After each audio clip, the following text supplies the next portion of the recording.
Hello and welcome to Chicago. The year is 1968. America is at war with itself.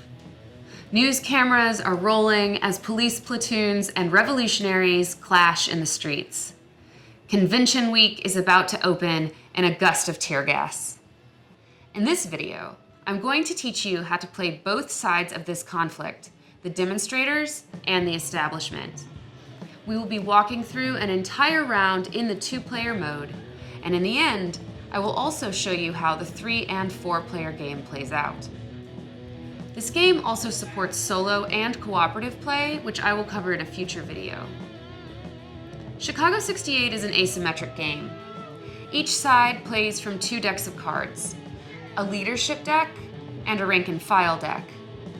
The establishment leadership is the mayor, which represents the notoriously corrupt office of Mayor Daley and the city administration. They're tasked with preserving civil order in the city of Chicago during the convention, but also making certain that their presumptive nominee, Hubert Humphrey, rises to power. Within the establishment, we also have the Chicago Police Department, representing the rank and file faction. The police is present on the map as blue components, including regular police platoons and special tactical forces. Their actions are selected from the police deck and will allow them to arrest, tear gas, and maneuver from one city area to another. The other side is the demonstrators, also consisting of 2 action decks and present as the red components on the board. The leadership or vanguard faction is the Youth International Party, or as they called themselves, the Yippies. The rank and file faction consists of the National Mobilization Committee to End the War in Vietnam, also known as the MOB. These are the red cubes on the board, representing a coalition of anti-war activists and civil rights groups. Let's discuss how these 2 sides can win the game. There are 2 victory conditions for the establishment displayed here on the top of the board. The delegates track reflects the percentage of delegates in the convention who have committed their votes to a nominee. Blue for the establishment candidate, Humphrey, and red for the dovish Eugene McCarthy or any other opposition candidate. By the end of the game, this track will be completely filled, mostly by drawing from the delegate bag. As you can see from the initial setup, the establishment has already leveraged its political capital to see to it that their candidate will be nominated. The other victory condition is determined by the exposure track, which reflects not only the media narrative, but also the hearts and minds of the American public.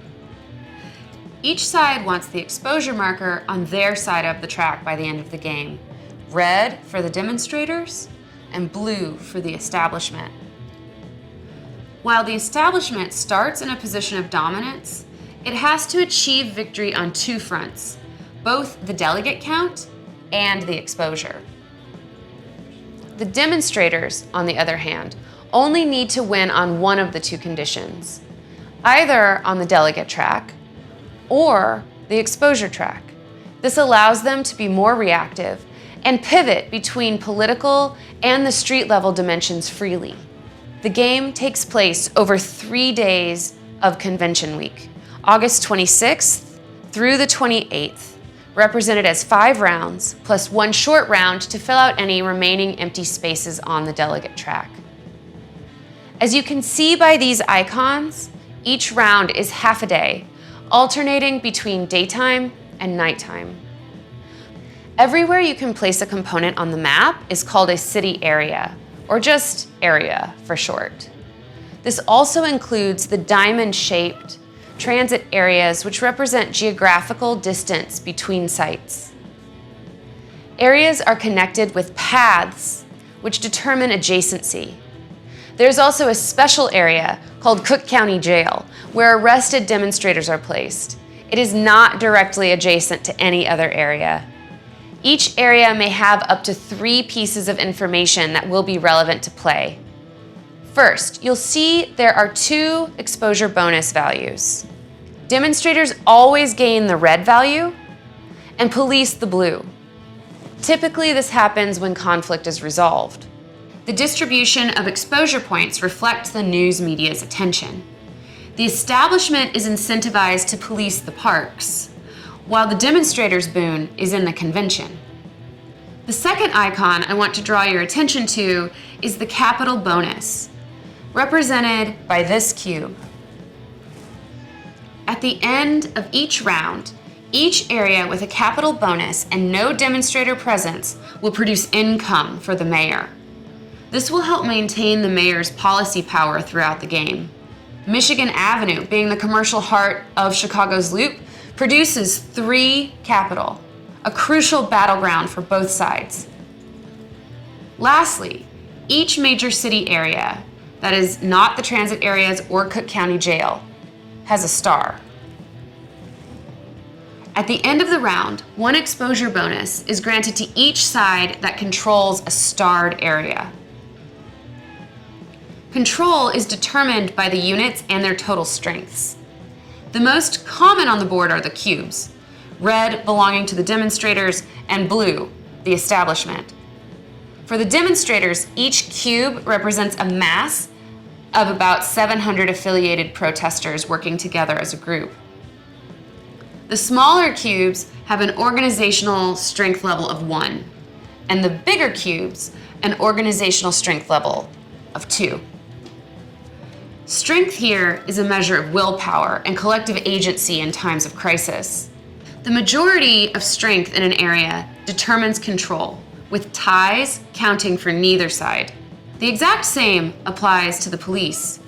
These cubes represent a platoon of about 500 police officers. They'll either have a strength level of 1 or 2. Each side has unique units that do not contribute to control, but can perform special actions. The demonstrators have a yippie agitator. Agitators have a strength level of 0, but can be used to activate street theater cards and lead other demonstrators. More on the latter during their action phase. The police also have 2 tactical force units at their disposal. TAC forces are purely offensive and will always win conflicts at maximum strength. They can also be used to deploy tear gas, but do not contribute to control. Looking at Grant Park West, we can see that there are 10 level 1 MOBs and 1 level 2 MOB. The total strength value for the demonstrators is 12, with no help from that agitator. The police have 1 level 2 platoon stationed there, but the demonstrators are clearly in control for now. Each side also has unique tokens on the board. The establishment has deployed the National Guard. These are stationary pieces that contribute +4 strength to any co-located police unit when assessing for both control and conflict. Here at the Hilton Hotel, for example, we have 2 level 2 platoons and a National Guard deployment. The total strength value is 8. Lastly, the demonstrators can place rally flags, representing manifestation sites for newcomers to the movement. Rally flags are stationary and must be removed if there are no demonstrators present in that area. The number on the flag indicates the number of level 1 MOBs who will be arriving at the end of the round from the demonstrator supply. This one has the number 3. There are additional flags with the values of 2, 1, and 1. These tokens on the paths represent barriers. There are 2 kinds, barbed wire and barricades. The game starts with a construction of a massive barricade around Grant Park West. The demonstrators may move through the barricades freely, but the police must first dismantle these barriers before they can cross. The inverse is true of barbed wire. The police may cross freely, but the demonstrators must dismantle it first. We'll cover this during the rank and file phase.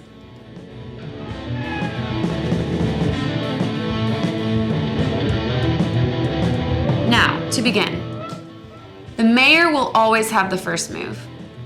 Each side will take turns, playing and discarding 1 action card from their leadership decks until 3 cards have been played from each hand. Then we switch to the rank and file deck and repeat this process. The action cards that you see laid out here are essentially an action menu. Each card can only be played once per round, but will return to your hand at the beginning of the next round. Let's take a look at the mayor's actions. Starting with this card, the mandate action. This may be the most consequential action the mayor can take because it may activate a combination of policy cards from this display. But first, the mayor must pay capital for each policy they wish to activate. The initial cost of each separate card is 2 capital. Take the capital cubes from the municipal budget and place it directly on the card you wish to activate. Each subsequent activation will cost an additional 2 capital. So first activation will be 2, then 4, then 6, and so on.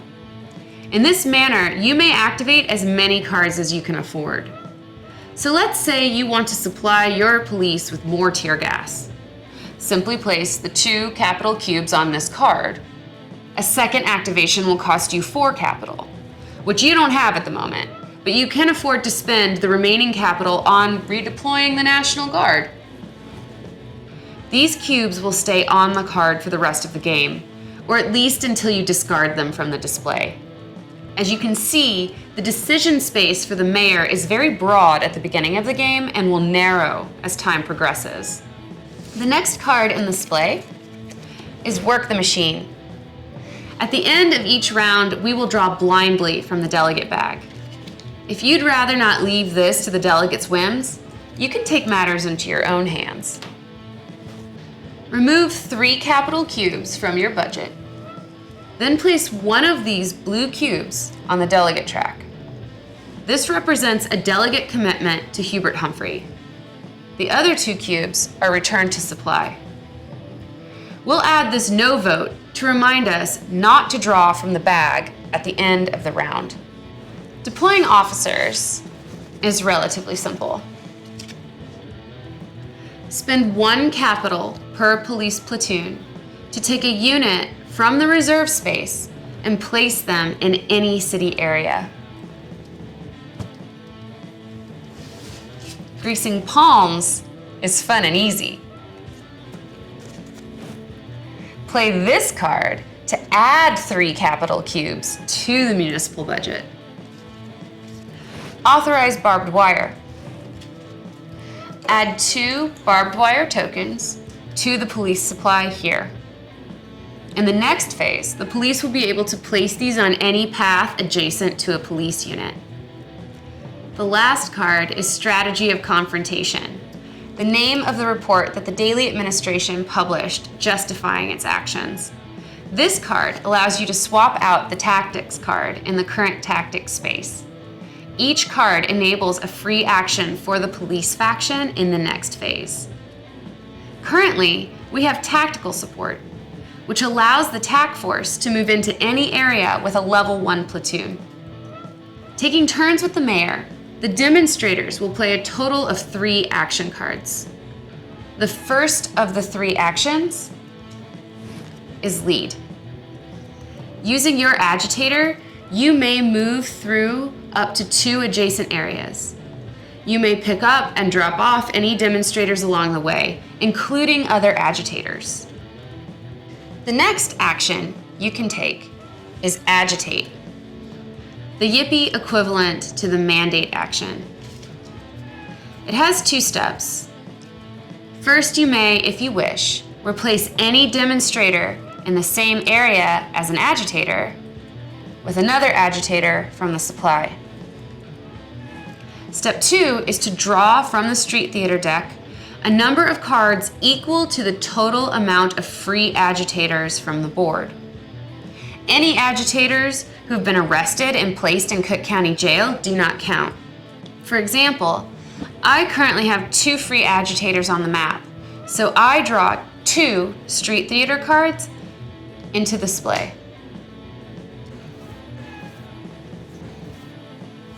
There are 5 available spaces in this card display with one bonus space that can be unlocked later, potentially. Let's take a look at the Street Theater cards in the display. This one, Unbirthday Party for LBJ, is the most common type of Street Theater card. It has a one-time effect that can be activated as a free action as long as the location requirement on the top of the card is met. These are color-coded to the city areas on the map to help you quickly locate your requirements and will act as kind of objectives for your agitators. Once activated, these cards are discarded. Since I don't have any agitators in Michigan Avenue, I cannot activate this effect. The next Street Theater is an opportunity card. Opportunity cards require two agitators working together in a specific area. Instead of immediately resolving their effects, you will instead place them in the indicated deck. These are actions that will be available to you for the remainder of the game.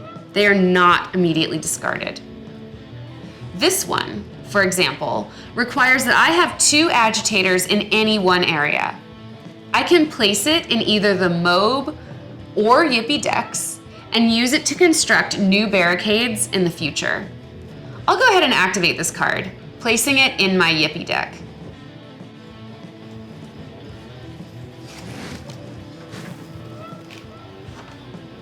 Now, the last kind of Street Theater cards are counter-revolutionaries, which represent various frictions within the movement. Counter-revolutionary cards must always be placed in the Street Theater display when drawn. The only way to discard them is to remove a free agitator from the board. I could wait on this one, but it'll be a problem later on. Be careful.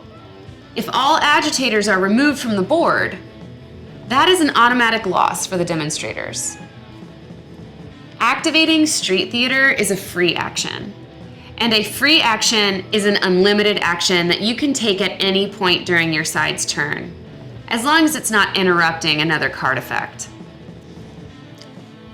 Lastly, we have the rally action. Rally allows you to place rally flags from the supply in any area that you control that does not currently have a rally flag. You will gain the matching red exposure bonus in each of these areas. If you time it right, you can gain multiple bonuses in a single turn. Rally flags are component limited.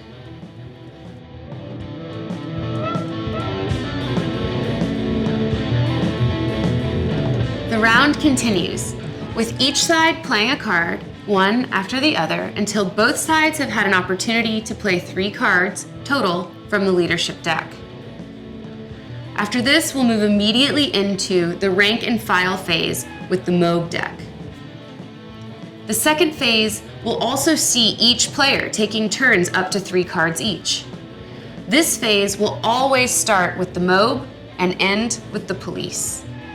The 3 actions that are available to the demonstrators in the MOB deck are March, Clash, and Speechify.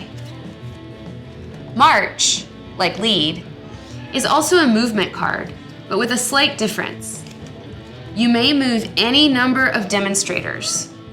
This also includes agitators, from one area to an adjacent area.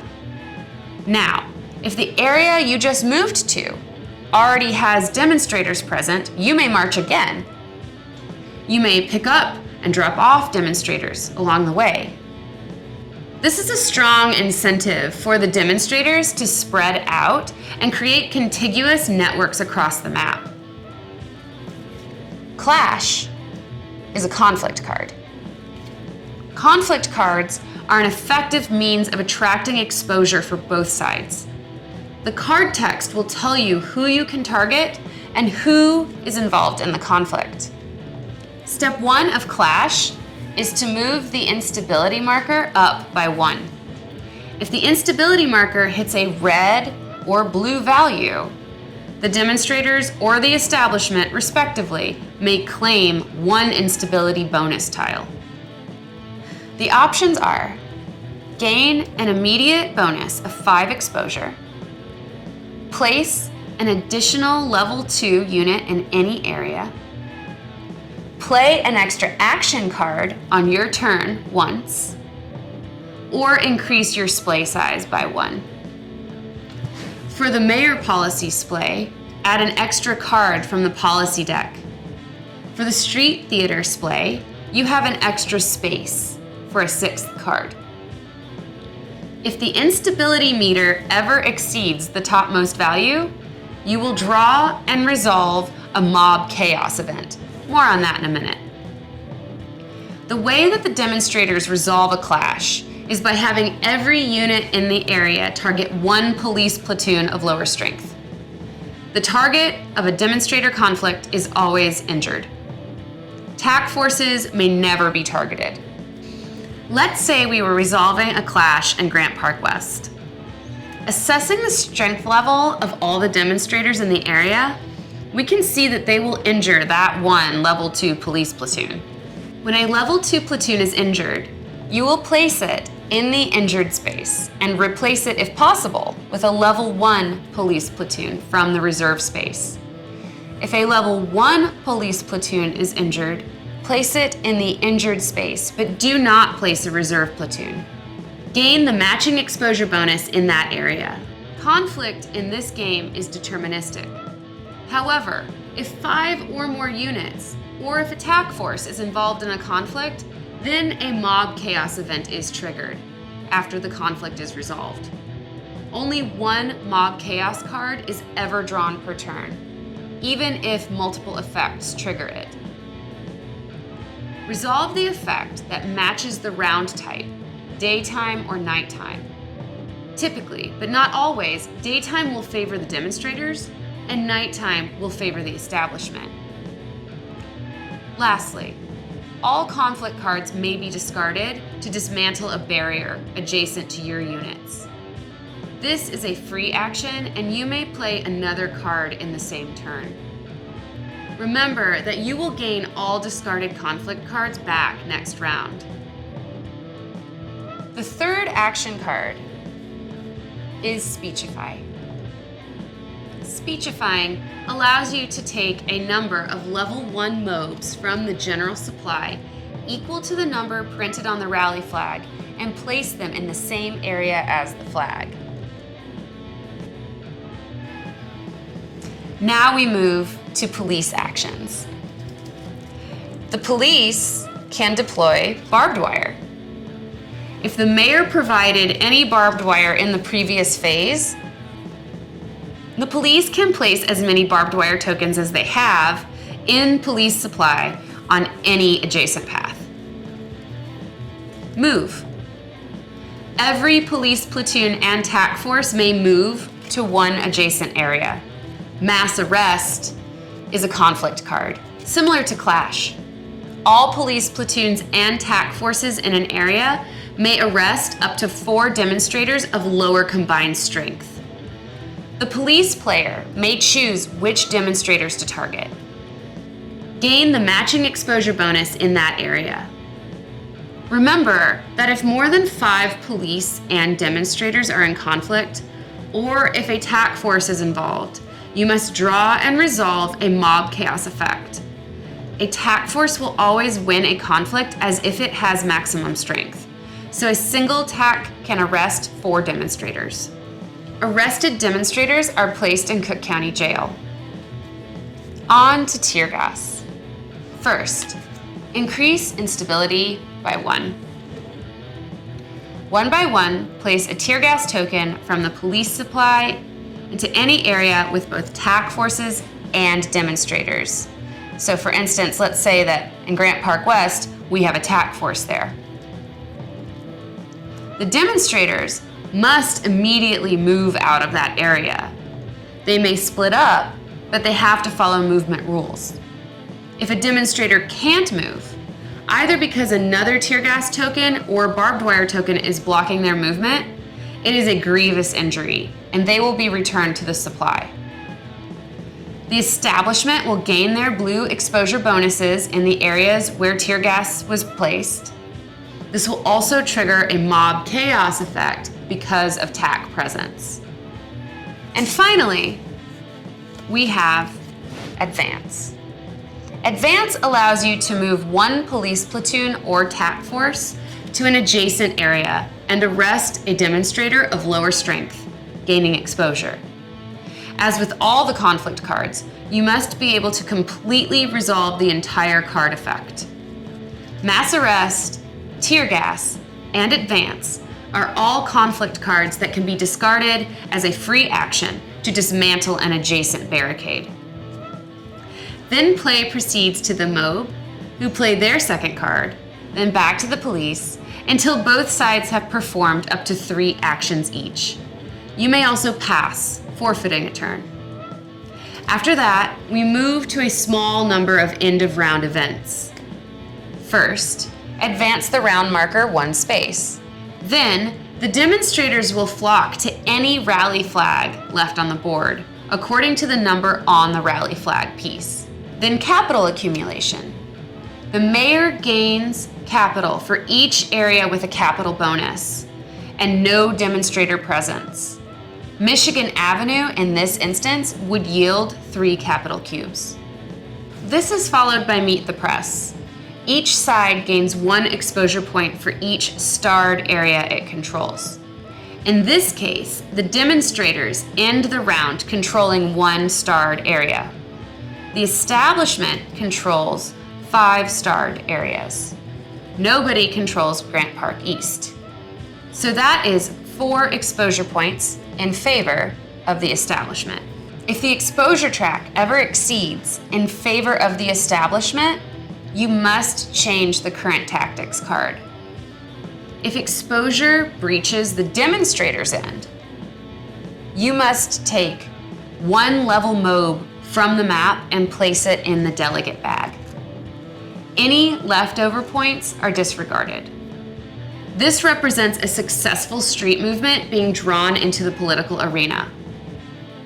Lastly, a delegate will commit to a candidate. If Work the Machine was not resolved during the mayor's turn, you will draw 1 cube from the delegate bag and place it on the delegate track. Now, the round is over. The next round will begin again from the leadership deck. At the beginning of the round, any arrested demonstrator may be bailed out to any park. For each demonstrator you bail, add 1 capital to the municipal budget.